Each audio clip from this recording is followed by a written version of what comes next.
Hello and welcome to Games from Folktales, a podcast that mixes historical research and tabletop role-playing settings. I'm your host, Timothy Ferguson. This week, a short episode that gives a Japanese folktale. It was used to create the minions for one of the creatures encountered in Antagonists. And now, Mujina by Lafcadio Hearn, thanks to the LibriVox narrator who recorded it into the public domain. Mujina by Lafcadio Hearn. Recording by Eleanor Sakamoto. On the Akasaka Road in Tokyo, there is a slope called Ki no Kunizaka, which means the slope of the province of Ki. I do not know why it is called the slope of the province of Ki. On one side of this slope, you see an ancient moat, deep and very wide, with high green banks rising up to some place of gardens. And on the other side of the road extend the long and lofty walls of an imperial palace. Before the era of street lamps and jinrikishas, this neighborhood was very lonesome after dark, and belated pedestrians would go miles out of their way rather than mount the Ki no Kunizaka alone after sunset. All because of a Mujina that used to walk there. The last man who saw the Mujina was an old merchant of the Kyobashi quarter who died about 30 years ago. This is the story as he told it. One night, at a late hour, he was hurrying up the Ki no Kunizaka when he perceived a woman crouching by the moat all alone and weeping bitterly.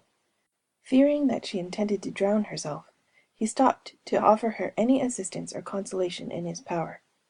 She appeared to be a slight and graceful person, handsomely dressed, and her hair was arranged like that of a young girl of good family. "O Joju," he exclaimed, approaching her. "O Joju, do not cry like that. Tell me what the trouble is, and if there be any way to help you, I shall be glad to help you." He really meant what he said, for he was a very kind man. But she continued to weep, hiding her face from him with one of her long sleeves. "O Joju," he said again, as gently as he could, "please, please listen to me. This is no place for a young lady at night. Do not cry, I implore you. Only tell me how I may be of some help to you." Slowly she rose up, but turned her back to him, and continued to moan and sob behind her sleeve.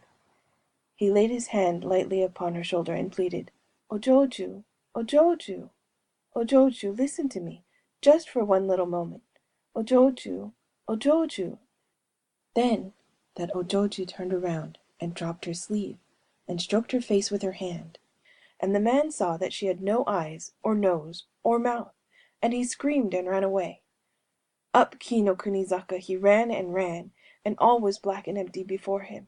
On and on he ran, never daring to look back, and at last he saw a lantern, so far away that it looked like the gleam of a firefly, and he made for it. It proved to be only the lantern of an itinerant soba seller who had set down his stand by the roadside, but any light and any human companionship was good after that experience, and he flung himself down at the feet of the soba seller, crying out, "Ah! Ah! Ah!" "Kore, kore!" roughly exclaimed the soba man. "Here, what is the matter with you? Anybody hurt you?" "No, nobody hurt me," panted the other. "Only, ah! Ah!" "Only scared you?" queried the peddler unsympathetically. "Robbers?" "Not robbers. Not robbers," gasped the terrified man. I saw a woman by the moat, and she showed me. I cannot tell you what she showed me." "Heh! Was it anything like this that she showed you?" cried the soba man, stroking his own face, which therewith became like unto an egg, and simultaneously the light went out. The statistics for these creatures are on page 126 of Antagonists, and I've called them smooth faces. Your saga may vary.